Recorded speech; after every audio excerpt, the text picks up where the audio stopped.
Hello everyone, कैसे हैं आप सब लोग। मैं डॉक्टर सुष्मिता, स्वागत है आपका मेरे चैनल पे।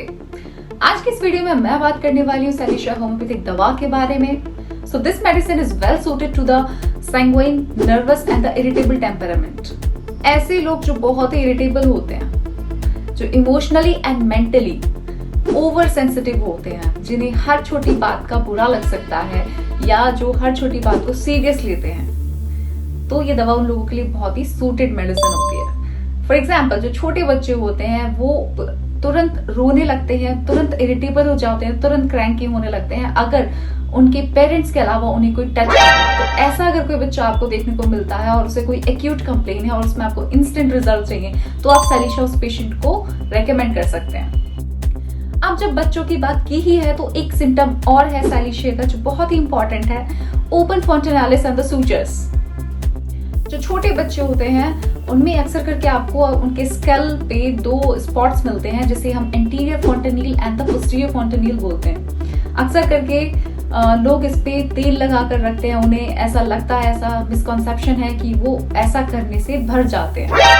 एंटीरियर एंड द पोस्टीरियर दोनों ही फॉन्टेनिल नेचुरल होते हैं, दोनों ही समय के साथ खुद ब खुद भर जाते हैं। उन्हें कोई एक्सटर्नल एप्लीकेशन या कोई मसाज के रिक्वायरमेंट एज सच नहीं होती है। अगर जरूरत पड़ती है तो आप डॉक्टर के पास जा सकते हैं। डॉक्टर्स कुछ सप्लीमेंट्स एडवाइस करते हैं एज पर the edge of the baby, ताकि अगर कोई रिक्वायरमेंट है तो वो आप उसे समय पे दे दें उसे। दोनों एंटीरियर एंड द पोस्टीरियर फॉन्टेनिल बहुत ही ज्यादा जरूरी होते हैं बच्चे के ब्रेन डेवलपमेंट के लिए।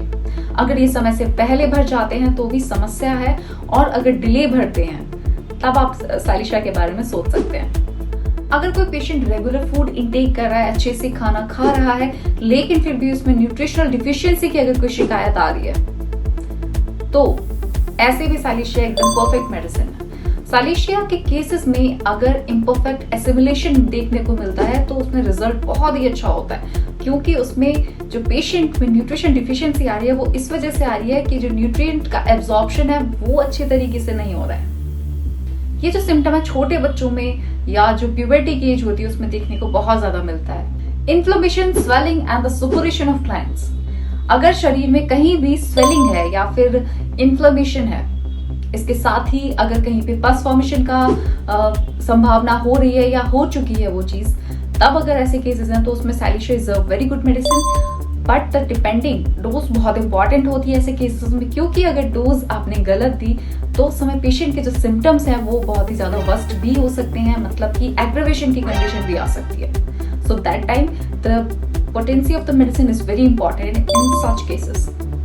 अक्सर कुछ पेशेंट्स ऐसे होते हैं कि जो अपनी हिस्ट्री में बताते हैं कि उन्हें बहुत साल पहले कोई कंप्लेन हुई, कोई डिजीज हुई जो पूरी तरीके से ठीक तो हो गई, लेकिन उसके खत्म होने के बाद में उनको सर का दर्द पकड़ लिया। जो अभी तक उन्हें परेशान कर रहा है वो बहुत दवा ले चुके हैं लेकिन ठीक होके नहीं दे रहा है, पीछे से शुरू होता है और टॉप ऑफ द हेड वहां पे फिक्स हो जाता है। ऐसे केसेस में अगर आप सैलिशा देते हैं, there is a magical result in such cases. Females में एक बहुत इंपॉर्टेंट सिम्टम है, जैसे कि there is a constipation before and during the menses और इवन आफ्टर द मेंसेस। मतलब पीरियड्स जब आने वाले होते हैं या खत्म होने वाले होते हैं, या कई बार पीरियड्स के दौरान भी उनको कब्ज की बहुत ज्यादा समस्या रहती है। And also there is the inactivity of rectum, that means कि उनको मैनुअली रिमूव करना पड़ता है कई बार फीकल मैटर। तो ऐसे केसेस के लिए silicea is a perfect medicine. Fistula in ano, fistula की भी बहुत ही अच्छी दवा है जो सैलिशा है। कई बार पेशेंट्स में ब्लीडिंग भी हो रही होती है, तो उस केसेस में सैलिशा जो है वो डिस्चार्ज को भी बहुत हद तक कंट्रोल करती है और बहुत इफेक्टिव रिजल्ट देती है। हालांकि ये थोड़ा सर्जिकल केस होता है, तो इसमें पेशेंट की क्लिनिकल डायग्नोसिस बहुत इंपॉर्टेंट होती है। जब आप बहुत ही श्योर हैं तभी इस दवा को इस तरह के केसेस में अप्लाई करें।